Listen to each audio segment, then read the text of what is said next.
Hi, my name is Kevin O'Connell, VP of Sales at Miura Golf, and I'm here to talk about our new putter line.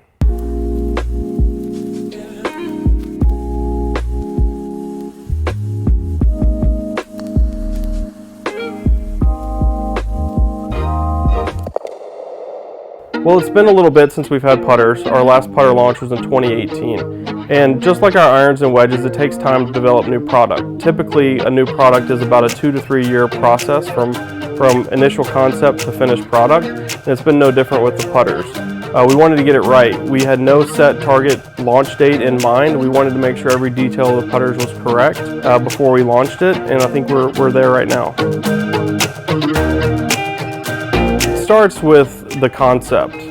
We've done putters before. We've always wanted to have putters in the lineup, and it really came down to, can we make a putter that's the same quality and craftsmanship of our irons and wedges? And that's where it really started. We went from there to, okay, what designs do we want to have? We started with 2 traditional blade designs, which fits the profile of the brand. Most people historically think of Miura as manufacturer of the highest quality blade products, and so we felt like the blade putters were the best starting point for the putter line. So we have 2 putters in the line, the KM1 and the KM2. Both feature a plumber's neck, a satin finish, deep milled face, and both come in at 360 grams of head weight. KM1 is a more compact blade with more rounded lines, features a rolled top line and your standard sole profile. KM2 is slightly longer, sharper lines, more squared look, features a tri-sole and a little bit more narrow, flatter top line. So I think deciding between the 2 comes down to personal preference. The KM1 features the rounded lines, and the way it sits on the ground, I think, is more for a player that maybe doesn't use alignment aids and just likes a little bit more feel in their stroke. The KM2 with the sharper, square leading edges, flat top line, I think it promotes a more square setup, especially with the tri-sole, and I think that's for a player that's really focused on being square to the target, maybe uses an alignment aid on their golf ball. Yeah, so we opted for deep milling on the face, mainly to get the right sound and feel that we were looking for.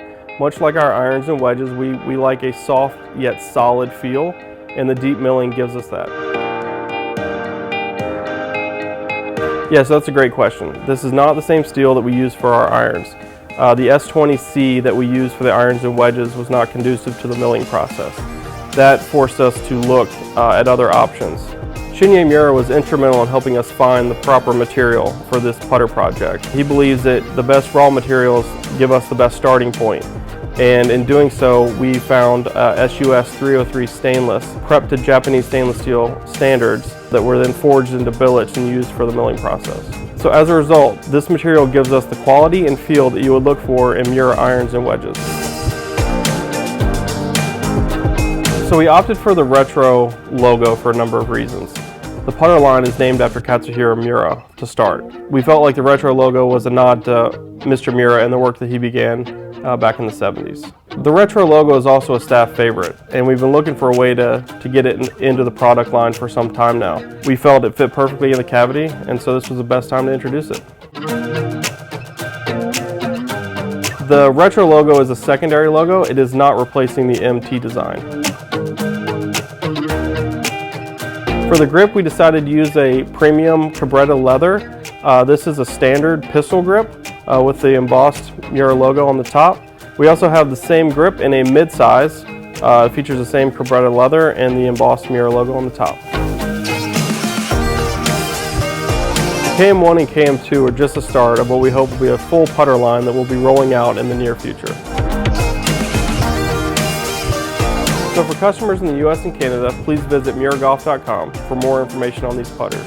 For international customers in continental Europe, please visit MiuraPutters.com or send us an email at info@MiuraGolf.com.